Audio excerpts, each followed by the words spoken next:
이사야서 5장 20절 21절. 자, 다 찾으셨으면 우리 한음성으로 하나님의 말씀 봉독하겠습니다. 자, 시작. 악을 선하다 하며 선을 악하다 하고 어둠으로 빛을 삼으며 빛으로 어둠을 삼고 쓴 것으로 단 것을 삼으며 단 것으로 쓴 것을 삼는 자들에게 화가 있을지어다. 자기 눈에 지혜로운 자들과 자기가 보기에 분별 있는 자들에게 화가 있을지어다. 기도하겠습니다. 주님, 오늘 또한 하나님의 이 소중한 말씀, 이게 우리 마음밭에 떨어질 때 마치 헛되이 떨어지지 아니하고 우리의 마음속 깊이 내려서 하나님이 기뻐하시는 생명으로, 또한 권능으로, 또한 많은 열매들로 하나님 세워질 수 있도록 인도해 주시기를 원합니다. 주님의 도우심을 구합니다. 성령님의 깨닫게 하심과 또한 주시는 조명 없이는 우리는 아무것도 알 수도 없고 또 행할 수도 없습니다. 주님, 성령님이 우리를 모든 것을 주장해 주시고 인도해 주시고 또한 하나님께로 가까이 이끌어 주옵소서. 그리고 모든 영광을 받아주시기를 원합니다. 선포하는 자는 연약하고 부족한 자입니다. 주님께서 권능으로 함께 하시고 또한 주의 말씀을 주님의 은혜와 또한 권능으로 담대히 선포할 수 있도록 도와주옵소서. 주님께 이 모든 시간을 의탁하오며 우리 주 예수님의 존귀하신 존함을 받들어 기도합나이다. 아멘. 앉으시겠습니다. 제가 이제 재림을 준비하지 않는 자들의 마지막 부분으로 악을 선하다 하며 선을 악하다 말하는 자들에 대해서 말씀을 드리고자 합니다. 자, 재림을 준비하지 않는 자들 가운데서 여러모로 제가 지금까지 처음에 주님을 조롱하는 자들로부터 게으른 자 쭉 말씀을 드렸습니다. 자, 오늘은 바로 악을 선하다 하며 선을 악하다 말하는 자들, 이런 사람들은 바로 재림을 준비하지 않는 자들이다라는 것입니다. 절대적 선악의 기준이 없다고 믿거나 이것을 의식적으로 받아들이지 않는 우리는 세대에 이제 이르렀습니다. 다시 말해서 옳고 그름이란 없다고 믿는다는 것입니다. 그래서 무슨 일을 하든 원리와 기준이 없고 자기가 생각하고 느끼고 판단하는 것이 선이고 또한 분명히 양심에 어긋나고 또한 윤리에 어긋나도 대중이 다 행하는 일이기 때문에 별로 죄책감을 느끼지 못한다고 말하는 사람들이 많아지고 있습니다. 그러나 옳고 그름의 차이는 없기 때문에 악이나 죄 따위는 존재하지 않는다고 주장하는 이들에 대해서 성경은 명백하게 경고를 하고 있다는 것입니다. 오늘 바로 읽었던 이사야서 5장 20절과 21절 말씀입니다. 악을 선하다 하며 선을 악하다 하고 어둠으로 빛을 삼으며 빛으로 어둠을 삼고 쓴 것으로 단 것을 삼으며 단 것으로 쓴 것을 삼는 자들이라고 성경은 지금 말하고 있습니다. 이런 자들에 대해서 경고하기를 화가 있을지어다. 계속해서 이사야서에서는 이 문맥에 보면 화가 있을 것이다 라고 경고하고 있습니다. 여러분들이 잘 알고 있는 이스라엘 백성들이 가나안 땅에 정착하고 난 다음에 이제 그곳에서 있었던 일들은 무엇이었습니까? 바로 그들을 인도했던 조상들도 죽고 이제 주님을 제대로 알지 못하는 세대들이 일어나게 되었습니다. 그래서 가나안 땅에 있으면서 온갖 많은 사건들이 일어나게 됩니다. 그 이사야서의 가장 핵심은 이거였습니다. 그들을 다스리고 그들을 인도하는 자가 없고 또 그들에게 진리의 기준이 없어지게 된 것입니다. 그래서 이 사사기 17장 6절과 20장 6절에서 두 번이나 이 사사기의 가장 핵심을 이렇게 말하고 있습니다. 그때에는 이스라엘에 왕이 없었으므로 사람마다 자기 눈에 옳은 것을 행하였더라. 또 사사기 21장 25절에서도 또 말하고 있습니다. 그때에는 이스라엘에 왕이 없었으므로 사람마다 자기 눈에 옳은 것을 행하였더라. 자, 사람마다 자기 눈에 옳은 것을 행하였더라. 기준이 없는 것입니다. 진리가 없는 것입니다. 또 그들을 다스려서 기준을 제시해주는 자도 없었다는 사실입니다. 이미 그들이 가나안 땅에 들어가기 전에 하나님께서는 모세를 통해서 신명기에서 경고하셨습니다. 신명기 12장 8절에 보면 또한 너희는 우리가 이날 여기에 행하는 모든 것, 즉 무엇이든지 각 사람이 자기 눈에 옳은 대로 행하는 것을 본받아 행하지 말지니라. 각 사람이 자기 눈에 옳은 대로 행하는 것을 본받아 행하지 말라라고 이미 경고를 하셨다는 것입니다. 어느 사회이든 비록 타락한 인류이지만 어느 사회이든 어느 민족이나 나라나 종족이든지 간에 양심이라는 것이 존재하고 나름대로의 도덕이 존재합니다. 그리고 다른 사람들에게 해악을 끼치는 경우에 대해서 다 처벌합니다. 이것은 명백히 선악이 존재한다는 것을 증명해 주는 것입니다. 아동을 학대하고 인종을 차별하고 사람을 사기치고 또한 사람을 죽이고 또 기만하고 한다면 우리는 모든 사람들은 그것에 대해서 분노하고 그렇죠? 분노하고 또 경악할 것입니다. 또 우리를 다스리는 정치가라는 사람들이 뇌물을 받고 또 여러 가지 잘못된 공약을 남발하고 거짓말을 일삼고 또 운동선수가 속임수를 써서 경기에서 이기는 것을 보게 된다면 얼마나 화가 나고 분노하겠습니까? 왜 화가 나고 분노합니까? 그 이유는 우리의 마음이 양심적으로나 도덕적으로나 이런 것들이 잘못됐다는 것을 알고 있기 때문입니다. 어느 나라나 민족이나 사회에서는 바로 이런 부분에 대해서 명백히 잘하는 사람들에 대해서는 상을 주고 못하는 사람들에서는 처벌하는 것이 존재합니다. 마찬가지로 하나님이 만드신 이 세상에서도 상과 처벌이 존재한다는 것입니다. 모든 죄와 악의 시작 그리고 절대적 기준을 파괴한 장본인은 누구입니까? 사탄입니다. 에스겔서 28장 15절부터 16절에 보면 바로 모든 이런 악과 불법, 죄악이 바로 사탄에게서부터 시작되었다라는 것입니다. 하나님은 이 모든 것을 완벽하게 창조하셨습니다. 그러나 사탄이 그 안에서부터 이제 교만한 마음과 더불어 하나님을 대적하고 그 안에서 죄악이 불법이 먼저 발견되고 또한 이것으로 사람을 또한 죄악 가운데 빠뜨렸다는 사실입니다. 에스겔서 28장 15절과 16절에는 이렇게 말씀하십니다. 내가 창조된 날로부터 내가 내 길들에서 완전하였는데 마침내 내 안에서 불법이 발견되었도다. 내 상품이 많음으로 그들이 내 한가운데를 폭력으로 가득 채우매 내가 죄를 지었도다. 자, 불법과 폭력과 죄에 대해서 이야기를 하고 있습니다.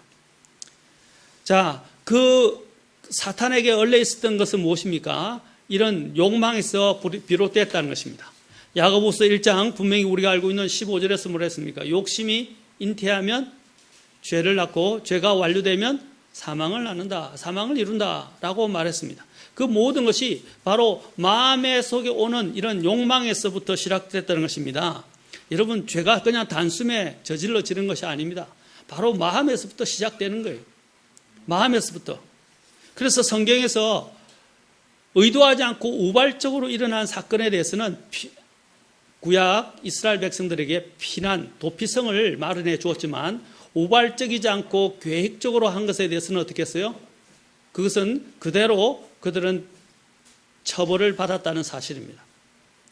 도피성으로 도망하는 것은 우발적. 그래서 사람이 우발적으로 계획하지 않은 부분에 대해서는 하나님께서 그런 부분에서는 어느 정도 긍휼을 베풀어 주셨어요. 그 길을 만들어 주셨어요. 그러나 의도적으로 마음에서부터 시작되어지는 이러한 죄악에 대해서는 분명하게 주님께서는 심판하셨다는 사실입니다. 우리가 짓는 많은 대부분의 죄들이 어디서부터 시작됩니까? 마음의 욕망에서부터 시작되는 것입니다. 마음에서 욕망에서.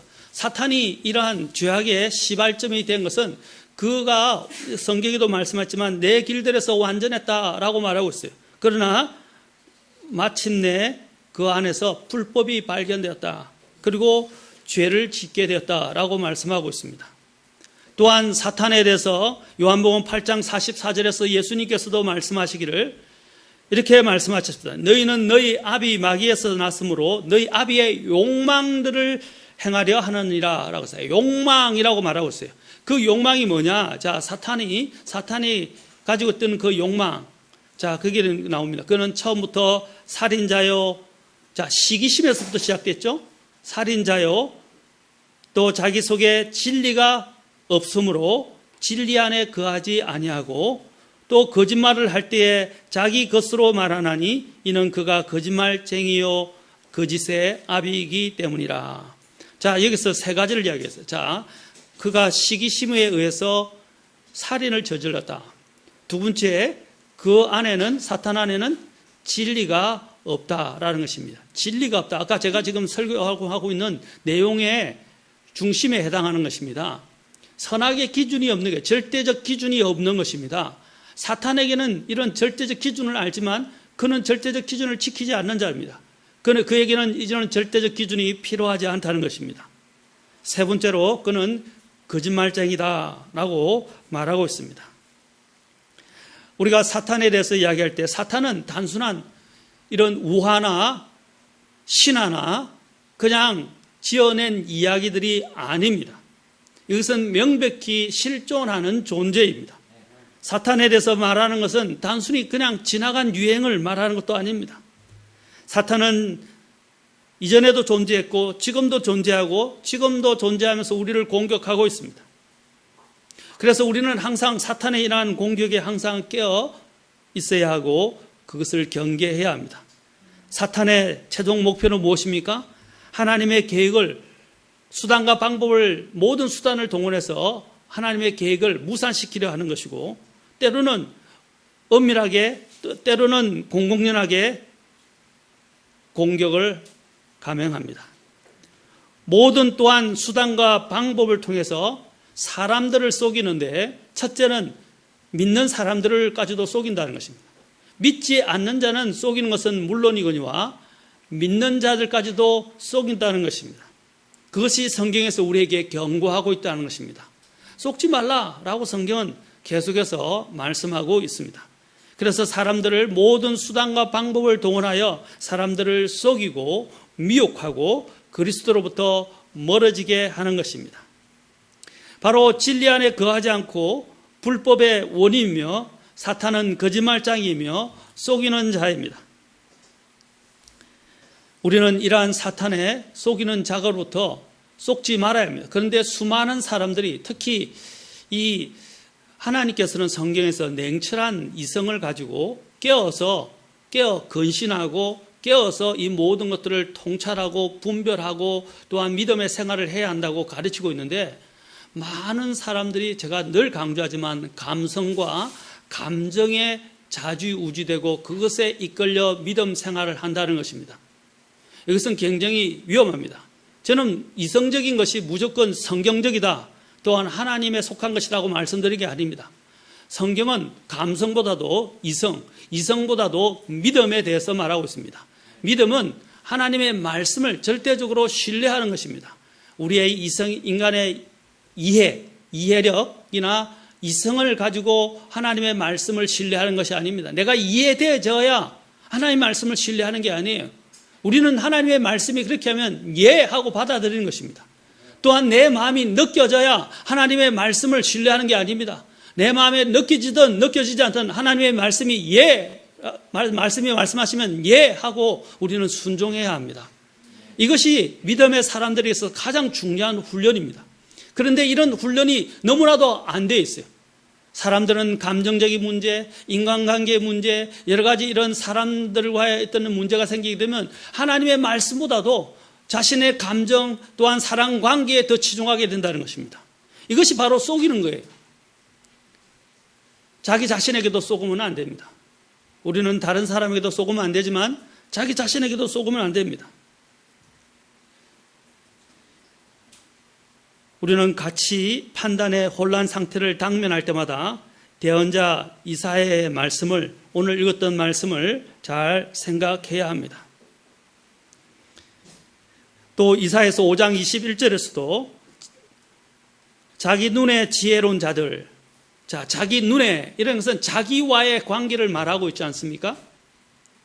자기 합리화, 또한 자기 기만, 자기를 사랑하는 것.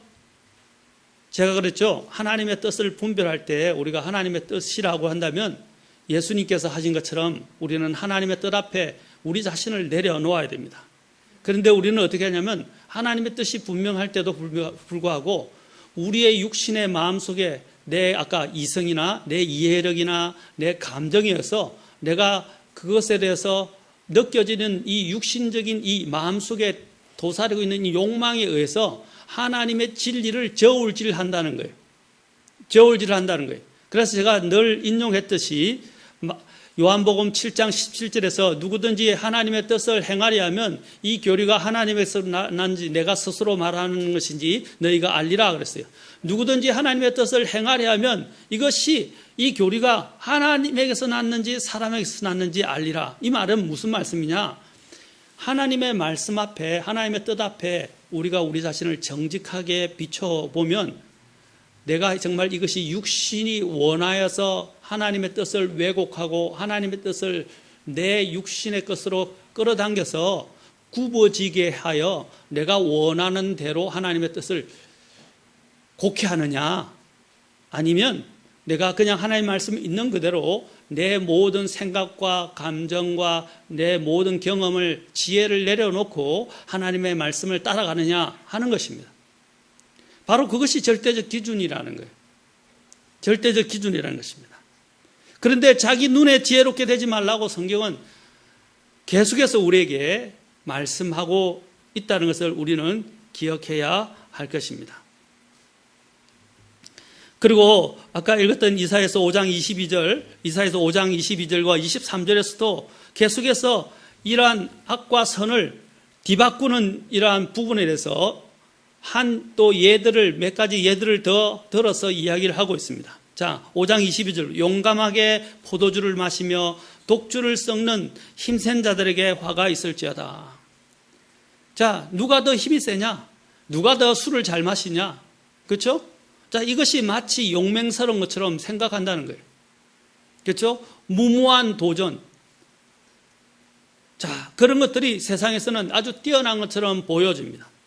5장 23절을 특히 보십시오. 그들은 보상을 받으려고, 보상 이 가운데는 뭐가 있습니까? 뇌물도 있다는 것입니다. 뇌물.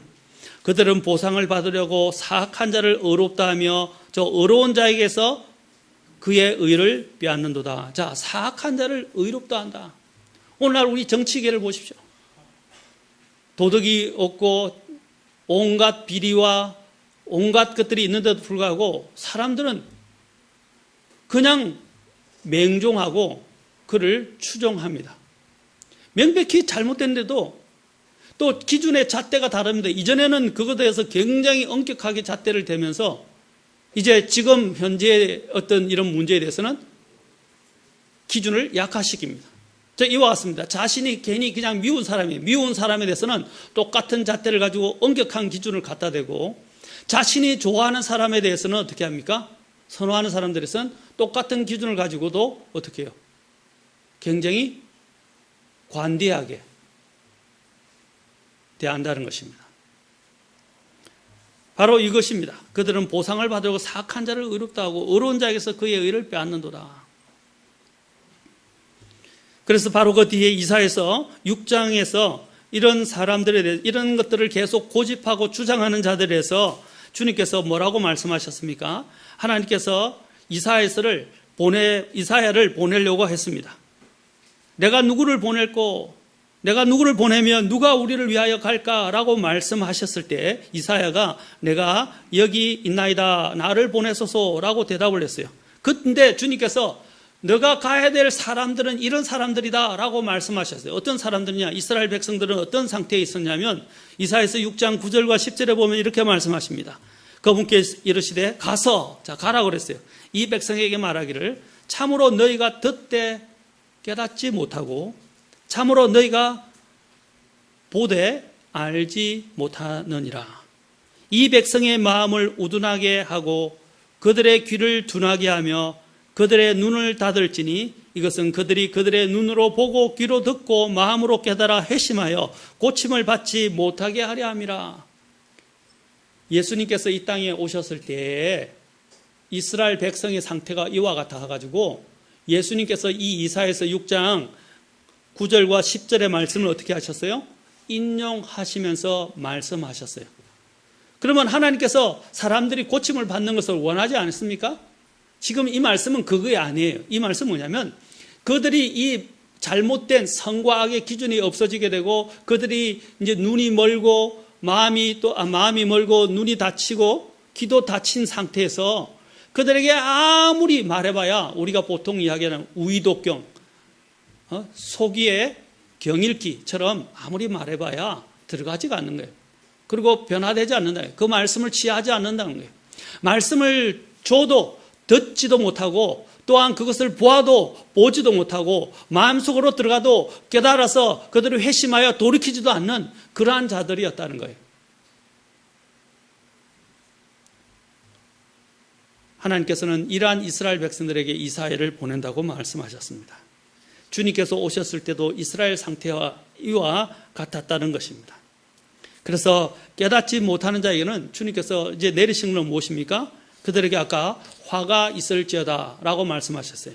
화에 대해서 말씀하셨어요. 왜냐하면 그들의 악이 이제는 거의 끝에 마지막에 다다랐기 때문입니다. 그들은 다시 말해서 진리를 듣고자 하지도 아니하고 진리를 사랑하지 않는다는 것입니다. 그들은 악을 사랑하고 선을 미워했습니다. 예수님께서 이 땅에 오셨을 때 그 이스라엘 백성의 상태를 가장 잘 표현한 것이 요한복음입니다. 예수님께서 이 땅에 오셨을 때 그때 사람들은 어땠습니까? 진리보다는 빛보다는 어둠을 더 사랑했다라고 말하고 있습니다. 그것이 요한복음 1장부터 3장에 나오는 내용이에요. 그들은 빛보다도 어둠을 더 사랑했기 때문에 빛이 보여주는 그 강렬함, 그리고 그들에게 비춰주는 그러한 죄악을 드러내는 일들에 회개하지 않고 더욱더 빛을 거부하고 악으로 어둠 속으로 들어갔다는 거예요. 여러분, 빛을 한번 거부하기 시작하면요, 사람은요 그것에 의해서 일종의 중독 현상처럼 사람들이 자꾸 그것에 의해서 젖어들게 돼요. 임박히게 됩니다. 이 거절하고 거부하는 것은 영적인 문제예요. 그것이 단순히 하나의 결정의 문제가 아니라 영적인 문제예요. 그래서 성경에서 에스겔서를 여러분들이 읽어보면 이 이스라엘 백성들을 주님께서 말씀하실 때 반역하는 집이다 라고 했어요. 다시 말하면 거역하는 집이다. rebellious 또는 rebellion이라는 말을 쓰고 있습니다. 바로 반역하고 거역하는 집이라고 말하고 있어요. 이것을 이야기할 때 또한 주님께서는 그들을 반역하는 집이라고 말하면서 또한 반역의 영에 대해서 말씀하세요. 영. 이것이 단순한 그냥 거역하고 반역하는 문제가 아니라 그 뒤에는 영적인 영이 도사리고 있다라는 것입니다. 우리는 이 사실을 깨달아야 돼요. 여러분 아까 했지만 하나님을 반대하는 자가 누구입니까? 사탄 아닙니까? 사탄은 사람들에게 이러한 마음들을 심어주는 거예요. 우리가 한번 거역하게 되면 우리는 사탄에게 우리 자신을 넘겨주는 것과 같은 것입니다. 그러면 우리는 그 영에 이끌려 가게 되는 거예요. 이게 영적인 문제라는 것입니다. 우리 대한민국을 보십시오.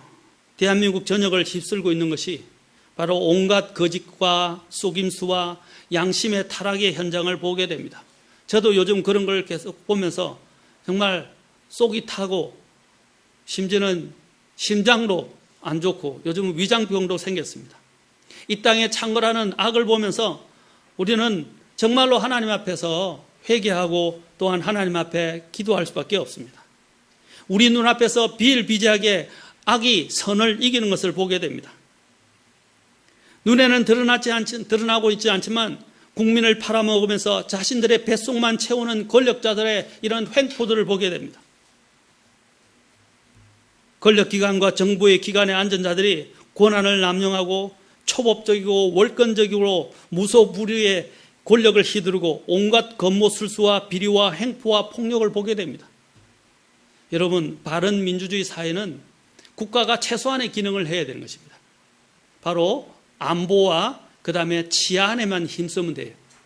그리고 정말 지나친 부분에 대해서는 어느 정도 하지만 국가가 너무 개입하는 것은 자유민주주의 시장 질서에 어긋나는 것입니다. 그것은 원래 자유민주주의가 세워지게 된 그한 정신에도 어긋나게 됩니다. 그런데 보십시오. 권력을 가진 자들이 초법적이고 월권적으로 무소불위의 권력을 휘두르고 남발하고 있습니다. 사람들의 도덕관과 사회 현상을 보십시오. 지금 보십시오. 진리의 기준이 없어졌습니다. 여러분, 저와 여러분은 무엇을 하고 있습니까? 지금 법을 만드는 자들이, 세워진 자들이 사형제도를 폐지시켰습니다. 성경에서는 사형제도를 지지하고 있어요. 그게 교회에서는 뭘 가르치는지 모르겠어요. 뭘 가르치는지 모르겠습니다. 교회에 많은 다닌다는 사람들이 정치계에 들어가 있는데 그들은 과연 무엇을 위해서 법을 만드는 것입니까? 그들은 사람들의 인기와 또 사람들의 대중들의 이런 호감에 자신들을 어필하고 그게 맞게 법을 만들고 있어요. 하나님이 만드신 그 뜻에 따라 법을 만드는 게 아니라 사람들이 원하는 대로 법을 만들어가요. 그래서 인기주의 또한 대중주의가 지금 전체 판을 휩쓸고 있다는 것입니다. 여러분, 그런 것들에 마음을 기울이지 마십시오. 또한 여러분, 낙태 보십시오. 오늘 낙태가 합법화 시키려고 하고 있습니다. 동성애를 보십시오. 동성애를 지금 합법화 시키려고 하고 있습니다. 인권을 가장하여 차별금지법을 만들어서 시행하려 하고 있습니다. 지금 여러분, 무서운 세상에 살고 있어요. 왜 이것은 무엇을 말하냐? 선과 악의 기준이 없어지고 있다는 것입니다. 분명히 로마서 13장에서는 정부가 해야 할 일들은 선을 행하는 자들은 칭찬하고 악을 행하는 자들은 어떻게 해요? 검을 들고 있다 이 말이에요. 검은 뭡니까? 이게 처벌을 이야기하는데 이 검은 사람을 죽일 수도 있고 또한 상해를 가할 수도 있는 거예요. 칼을 휘두르는 거예요. 이 안에는 사형제도도 포함되어 있습니다. 그런데 지금 보십시오. 하나님이 가르치는 원리하고는 정반대로 이 세상이 나아가고 있습니다. 우리나라도 지금 너무 심합니다. 낙태를 아무렇지 않게 이야기하고 낙태를 합법화시키려고 있고 또한 동성애도 지금 합법화시키려 하고 있고 지금 법이 바뀌어지고 있지 않습니까? 그런데도 우리는 가만히 있으면 안 됩니다.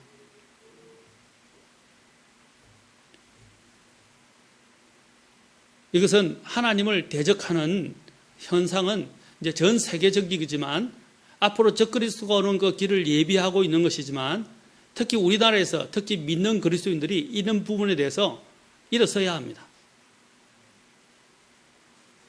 도덕에 대한 기준 또한 이 죄에 대해서 도덕의 이 기준들도 이 죄에 대한 정의가 이제 달라지면서 그것이 다 파괴되어지고 있다는 것입니다. 자, 그래서 그런 하나의 일환 중에 하나가 여러분들이 알고 있는 제가 이야기하겠지만 성경 가운데서도 여러분 NIV라고 있어요. New International Version이라고 있어요. 영어 성경 가운데서 우리는 킹제임스 성경을 옹호하죠. 이 NIV에는 동성애 번역자 중에 동성애자가 2명이 있었어요. 그 동성애자가 들어와서 성경을 어떻게 고치냐 이라면 성경에는 분명히 동성애에 대해서 풀어서 설명을 합니다. 정확하게. 동성애에 대해서 어떻게 풀어서 설명하면 하나님께서 순리를 거스려서 역행하는 자들이라고 했어요. 그래서 차마 눈뜨고 볼 수 없는 그런 흉측한 짓을 남자와 남자가, 여자와 여자가 이 순리를 거스려서 하나님이 만드신 그 법을 거스려서 악행을 행하는 것이고 그들은 사형에 해당하는 죄다라고 말씀하고 있어요. 로마서 1장에 보면. 그런데 이 단어를 어떻게 고치냐 하면 단어를 이제 아까 그랬죠. 데피니션을 바꾼다 이 말입니다. 단어의 정의를 바꿔버린다 이 말입니다. 어떻게 바꾸냐면 그냥 아까 성경이 풀어서 남자가 남자로부터 순리를 거스려서 이 차마 눈뜨고 볼 수 없는 이런 흉측한 것을 행하는 것이다 라고 분명히 정의를 내리고 있는데 이걸 어떻게 하냐 그냥 단순한 중립적인 단어라고 보여지는 호모섹슈얼이라고 바꾸고 있다는 호모섹슈얼리티. 다시 말해서 그냥 동성애라고 해요. 오늘날 사람들에게 물어보십시오. 동성애하면 동성애는 죄가 아니고 그냥 삶의 스타일이다 라고 이야기하는 거예요. 자, 그 성경 번역자들 중에 이런 동성애를 옹호하는 자들이 들어가서 성경을 고치는데 뭐라고 하냐면 성경의 죄에 대한 정의를 바꾼다는 거예요. 뭐라고 그러냐면 동성애라는 중립적인 단어를 넣어버린다는 것입니다. 그러면 동성애가 오늘날 사람들은 어떻게 느낍니까? 죄가 아니다라고 이야기하는 거예요. 얼마나 무섭습니까? 정의를 바꿔보려는 거예요. 이제 단어 게임을 하는 거예요. 그래서 단어의 정의를 바꿔보려는 거예요. 여러분 보죠. 우리 헌법에는 국민이라고 되어 있잖아요. 그런데 그걸 뭐로 바꾸고 있습니까? 사람으로 바꾸잖아요. 이게 다 단어 게임이에요. 단어의 데피니션을 바꾸는데 이것이 우리는 그냥 괜찮다고 생각하지만 괜찮은 게 아니에요. 그것은 치명적인 것이고 굉장히 위험한 것이에요. 세금도 내지 않는 사람들이 혜택을 받을 수 있나요? 그 나라에서? 그게 바로 난민 문제와 중국인들이 들어오는 문제예요. 우리는 깨어 있어야 됩니다.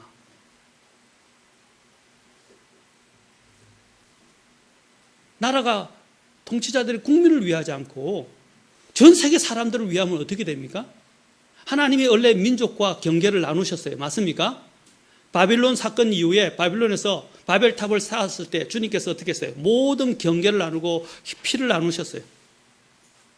그래서 각 민족들로 주님께서 나누신 것입니다. 그런데 그 경계를 허물려고 하는 거예요. 그 나라 통치자들은 그 나라 국민을 최우선시해야 됩니다. 제가 말씀드리고자 하는 것은 이렇게 정의를 바꿔버리는 거예요. 그러면서 도덕적 기준이나 이런 절대적인 선악의 기준들을 무너뜨리는 것입니다.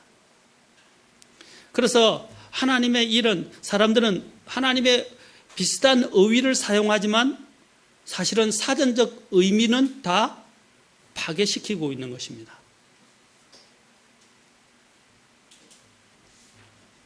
그래서 또한 이러한 것들의 하나가 일구이언하는 것입니다. 일구이언. 두말하는 거예요. 한 입으로 두말하는 것이다 라고 이야기할 수 있어요. 그래서 이런 말들로 미사역구와 일구이언으로 사람들을 속이고 사람들을 하여금 이런 죄악된 이런 양심을 좀 더 편안하게 만들어주는 거예요. 양심을 편안하게 만들어주는 거예요. 그건 죄가 아니다. 죄의 정의를 싹 바꾸면서 어떻게 해요? 죄가 아니다. 아까 얘기했잖아요. 분명히 동성애에 대해서 하나님께서는 풀어서 설명해서 그것은 굉장한 죄악이다라고 말하고 있는데 그것을 어떻게 해요? 한 단어로 중립적인 단어를 딱 넣어서 어떻게 해요? 마치 그것은 죄악이 아닌 것처럼 포장한다는 거예요. 이것이 마지막 때에 일어나고 있는 현상이라는 것입니다. 그리고 오늘날 우리가 지금 당면하고 있는 세상의 모습이라는 거예요. 우리는 깨어야 합니다. 깨어나야 돼요. 마지막 때는 바로 이런 것들이 점점 더 가속화될 것입니다. 사랑하는 성도 여러분, 그냥 혼자 돈 벌고 먹고 살고 이 문제만이 다가 아니에요. 이제 이것들이 서서히 법을 바꾸고 서서히 바꾸어지게 되면 이제 문제는 뭐냐면 우리 아이들의 세대에서는 어떻게 돼요? 이런 잘못된 법과 이런 잘못된 사회에 의해서 영향을 받게 되고 그 안에서 예속되며 살아가게 된다는 거예요. 거기서 깨어서 있는 사람들은 이제 우리는 여기서 끝나는지 모르겠지만 그 아이들은 이것을 깨달은 자들은 피를 흘리며 싸워야 될 것입니다. 지금도 곳곳에는 일어나고 있지만 앞으로 적그리스도가 도래한 때는 어떻게 돼요? 믿음을 지키기 위해서는 순교를 해야 돼요. 맞습니까? 순교를 당한단 말입니다. 목배임을 당할 때까지 해야만이 믿음을 지킬 수 있어요.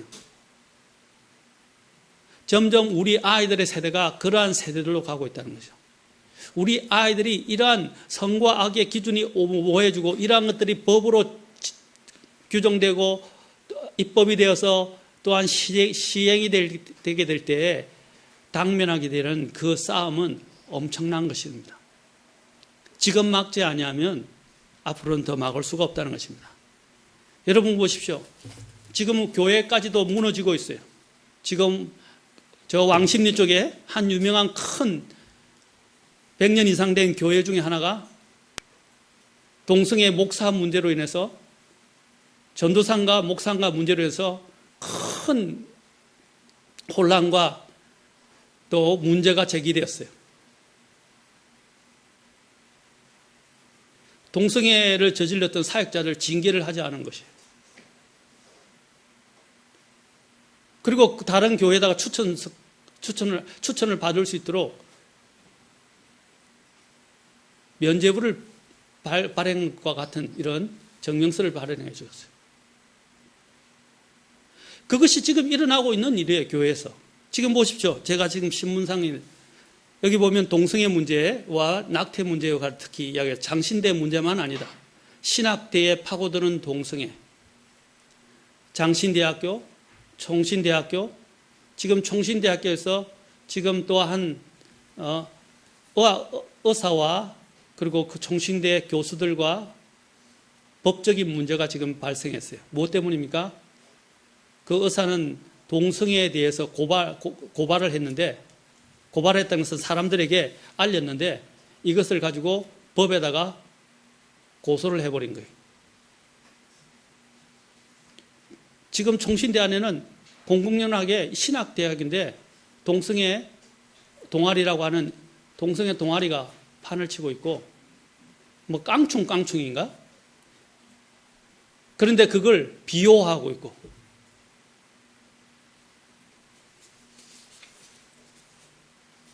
그리고 소수자들을 인정해야 된다고 이야기하고, 여기도 보십시오. 동성애는 창조 원리 배반, 낙태는 살인죄인데 오늘 여기 교회 내용에 보면 태아는 여기 내용에 보면 동성애자를 지지하는 퀴어 신학에 대해서 이야기를 하고 있어요. 이것들이 신학교에 다 버젓이 들어왔다는 거예요. 제가 이것을 붙여놓을 테니까 여러분들이 한번 읽어보십시오. 지금 가장 그래도 요즘 장로교를 제가 칭찬하고 인정하는 건 아니지만 장로교에서 그래도 보수라고 이야기하는 총신대에서조차도 지금은 작용화되고 또한 그 안에 이런 동성애자들을 옹호하는 일들이 일어나고 있다는 것입니다. 어떻게 교회 안에, 어떻게 신학교 안에 이런 일들이 일어날 수 있습니까? 어떻게 이런 것들을 공공연하게 인정할 수 있습니까? 이들을 비호할 수 있습니까? 우리 교회는 아니라고 생각하지만 여러분, 이것들의 거센 바람이 지금 막 불어나고 있어요. 그리고 또한 법을 만드는 자들이 이것을 입법화시켜서 이것에 대해서 반대 이야기하는 사람들의 입을 막으려 하고 있습니다. 전에도 제가 말씀드렸지만 이 법이 차별금지법이 통과되면 어떻게 됩니까? 이제 목회자들이 동성애에 대해서, 낙태에 대해서 반대하는 말을 할 수가 없어요. 그들이 교회들마다 들어와서, 미국에도 실제로 일어나고 있고, 그 동성애자들이 어떻게 하는지 아십니까? 자신들에 대해서 반대 발언을 하는 교회를 찾아가가지고 뒤에 앉아가지고 처음 온 사람처럼 앉아가지고 그 설교를 판단하고 동성애에 대해서 발언이 나오면 그것을 적었다가 녹취하거나 적었다가 고발한다는 거예요. 그러면 어떻게 되겠습니까? 그 목사님은 엄청난 벌금을 물거나 벌금을 물지 않으면 감옥에 가게 됩니다. 이게 예산 일이 아니죠. 하나님의 말씀이 가르치는 걸, 언론의 자유가 있고, 그렇죠? 우리가 하나님 말할 수 있는 자유가 있는데 이제 이것도 교회 안에까지 들어와서 교회를 탄압하게 되는 것입니다. 이러한 어려운 시대에 이제 우리는 살고 있고, 지금 이번 사태로 인해서 선거 이후에 지금 나오고 있는 가장 큰 이슈가 뭡니까? 김정은의 사망 이야기 말고요. 헌법을 바꾸겠다라고 나와요, 지금. 제가 말씀드렸죠? 헌법을 바꾼다.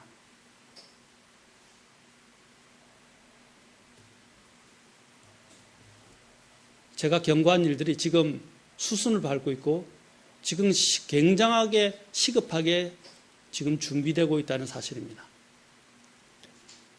여러분, 그렇게 되면 우리의 믿음 생활은 정말 어려워지게 됩니다. 제가 여러분은 여러 번의 눈을 경고했지 않습니까? 그들의 결론은 무엇입니까?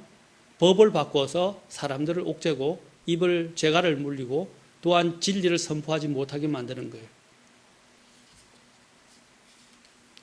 기독교 안에도 이러한 악들이 침투되었습니다. 악을 선하다 하고 선을 악하다 하는 자들이 악을 악하다 하고 선을 악하다 하는 자들을 이미 삼켜버렸습니다. 여러분, 중세 로마 시대와 중세 시대에도 어떤 일이 일어났습니까? 바로 이러한 자들이 진리를 믿는 자들을, 거짓된 진리를 표방하는 자들이 권력을 가지고 진리를 믿는 자들을 핍박했어요. 그 핍박에 가장 많은 피해를 입은 자들이 바로 우리 친내교 선조들이라는 것입니다. 친내 신앙을 가지는 선조들이었어요. 그들은 이단이라 불려지기 시작했어요. 그리고 수많은 핍박과 고문과 심지어는 박해와 더불어 순교를 당해야 했습니다. 하박국 1장 13절에서는 이렇게 말씀하십니다. 주께서는 눈이 정결하셔서 악을 보지 못하시며 또 불법을 보지 못하시거늘 어찌하여 배신한 자들을 바라만 보시고 사악한 자가 자기보다 더 의로운 자를 삼키는데도 주의 혀를 억제하시나이까. 하나님은 어떻게 하시는 분입니까? 악을 보지 못하신다. 불법을 보지 못하신다. 바로 그런데 하나님이 가만히 계시는 것처럼 보이니까 하박국 대언자가 굉장히 통곡하면서 하나님께 아뢰고 있습니다. 호소하고 있습니다. 그러나 우리가 알아야 할 사실은 주 하나님은 모든 걸 보고 계십니다. 그들이 죄에서 회개하여 돌이키지 않고 그들의 죄가 차게 되면 하나님께서는 소돔과 고모라를 멸망시킨 것 같이 그들을 명백히 심판하실 것입니다.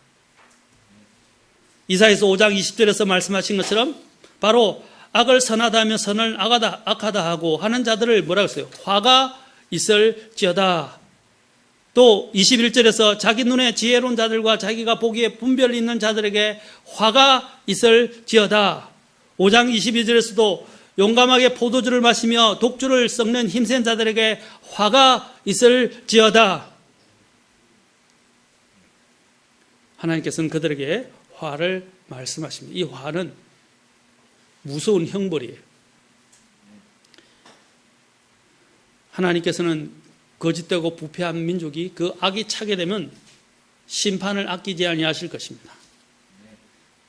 여러분, 우리나라뿐 아니라 전 세계 성경에서 제가 늘 이야기하잖아요. 이런 역병이나 어떤 재난이 많아지거나 또한 여러 가지 이런 안 좋은 형태로 막 기울어 가게 되면 그것은 뭡니까? 그 나라에 대한 하나님의 심판입니다. 여러분, 왜 그것을 읽지 못하십니까? 그걸 이야기하면 미친 사람이라고 이야기하는 사람들도 있어요.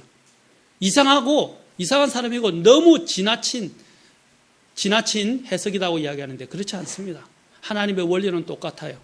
지금 우리나라에게 임하는 이러한 것들은 정말 정신을 차려야 할 기독교인들이 비겁하고 깨어있지 못하기 때문입니다.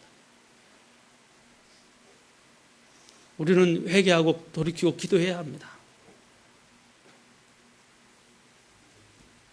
하나님께서는 이 마음과 눈을 닫아버리고 진리를 사랑하지 않고 악을 사랑하는 그리고 선을 미워하는 자들에게 그래서 어떻게 하십니까? 주님께서는 아까 화가 있을지어다 라고 말씀하셨어요. 그리고 데살로니가 후서 2장 9절부터 12절에 보십시오. 또한 이러한 거짓 것을 믿고 선을 악하다고 악을 선하다고 이야기하는 사람들에 대해서 하나님은 어떻게 경고하셨어요? 여러분 보십시오. 자, 데살로니가후서 2장 9절부터 12절에 자, 이거 읽겠습니다. 읽고 마치겠습니다.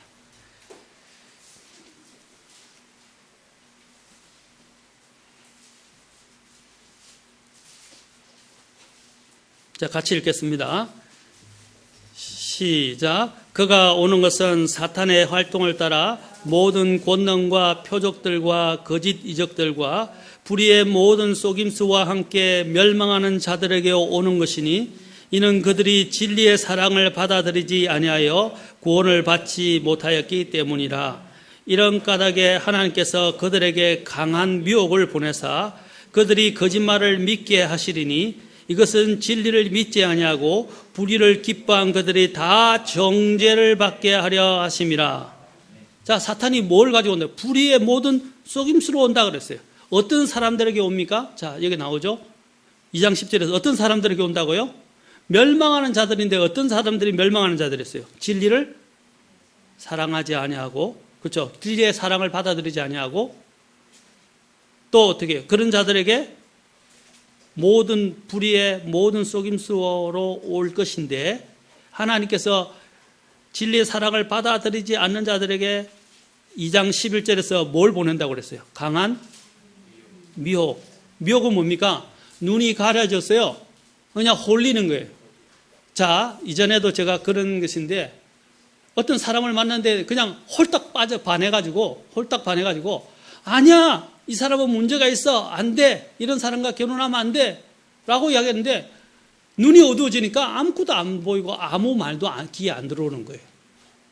그래서 결국에는 모든 사람들의 반대를 무릅쓰고 결혼을 했다가 나중에는 큰 고통을 당한 사람들을 저는 여러 번 봤습니다. 사랑하는 성도 여러분, 눈이 가려지고 자기 마음의 욕구대로만 빠지게 되면 진리를 보지 못해요.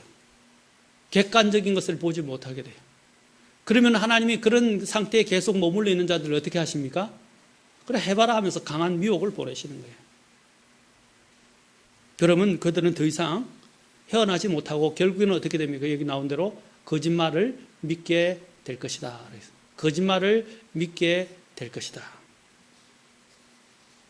그리고 결국에는 정죄를 받게 된다라고 했어요. 여러분, 우리는 진리를 살아야 합니다. 하나님의 진리는 절대로 변하지 않습니다. 어제나 오늘이나 영원토록 진리의 말씀은 영원히 남아 있을 것입니다. 이것은 불변하는 거예요. 불변하는 하나님이 계시고 불변하는 진리의 말씀이 있습니다. 우리는 이 말씀을 이 불변하는 세상에서 모든 것이 가변적인 이런 세상에서 우리는 하나님의 이 불변하는 말씀을 취해야 합니다. 그리고 이것을 지켜야 합니다. 아멘. 이것에 우리의 믿음의 근거를 두어야 됩니다. 그리고 이 말씀에 따라서 우리는 이 세상을 분별하고 통찰해야 합니다. 깨어있는 소수가 되십시오. 깨어나지 못하고 잠자는 다수가 아니라 깨어있는 소수가 되십시오. 그래서 마지막 이 세상, 선을 악하다고 악을 선하다고 선을 악하다고 이야기하는 이 세상을 우리는 분별해야 합니다. 그리고 우리의 믿음을 지켜야 할 것입니다. 사랑하는 성도 여러분, 눈을 뜨십시오. 우리는 마지막 시대에 살고 있습니다. 재림의 한 마지막 징조 중에 하나는 무엇입니까? 바로 선악의 구분이 없어지고 기준이 희미해지고 그것을 사람들은 지키려 하지 않는 것입니다. 우리는 절대적인 이 기준의 하나의 말씀을 따라 살아가고 주님을 섬기고 주님을 영광스럽게 하고 앞으로 주님 앞에 섰을 때 칭찬과 존귀와 영광을 받는 저와 여러분이 될 수 있기를 주의 이름으로 축원합니다. 기도하시겠습니다.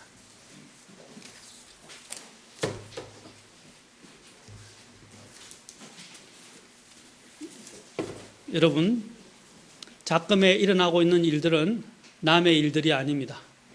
이제 우리에게 닥치고 있습니다. 이제 우리도 선택해야 할 수도 있습니다. 어쩌면 좀 더 가면 이제는 우리가 이 선택에 따라서 피해를 보거나 또한 징벌을 받아야 될 수도 있습니다. 사랑하는 성도 여러분, 이 어두운 세상에서 우리는 빛을 가졌고 또 이 빛을 취해야 되지 않겠습니까? 또 빛을 발해야 되지 않겠습니까? 주님 우리로 하여금 이 애매모호하고 절대적 기준이 사라지는, 선과 악의 기준이 사라지는 시대에 주님 우리는 악을 악이라고 이야기하고 선을 선이라고 이야기하며 하나님의 이 기준에 따라서 말하고 또한 실행하는 그런 성도들이 되게 도와주십시오 라고 기도하지 않겠습니까? 어려운 일입니다. 이 어려운 시대에 이러한 어려운 일들 앞에서도 굴복하지 않고 믿음을 지키는 그런 성도들이 되게 해달라고 우리는 기도합시다. 주님께 기도하실 분 나오시기 바랍니다.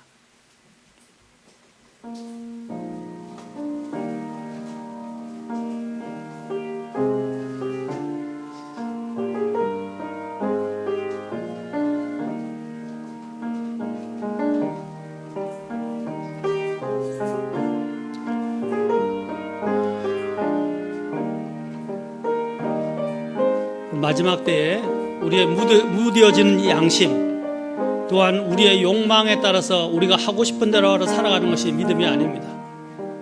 하나님의 말씀 앞에 우리 자신을 다 내려놓고 하나님 앞에 순종합시다.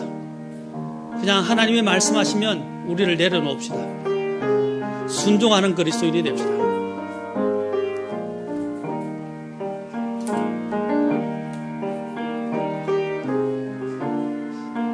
타협하지 않고